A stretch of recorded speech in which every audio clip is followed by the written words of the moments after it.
ச்சே 8 மணிக்கே ஃபங்க்ஷன் வரணும்னு சொன்னான். அண்ணா இப்போவே 7:30 ஆயிடுச்சு. டே தம்பி, டைம் ஆயிடுச்சுன்னு வேற சொல்கிற. நான் வேணா உன்னை ட்ராப் பண்ணிட்டுமாடா?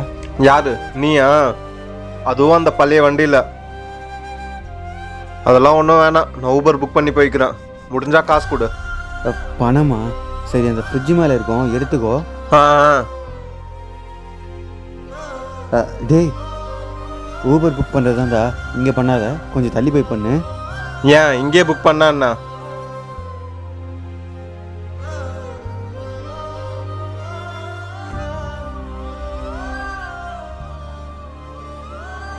நீ இங்கேருந்து புக் பண்ணா பக்கத்தில் இருக்க எனக்கு தாண்டா வரும். நீ வேலை தானே செய்கிற, நீ எப்படி ஊபர்லாம்? வீட்டில் செலவெல்லாம் இருக்குல்ல.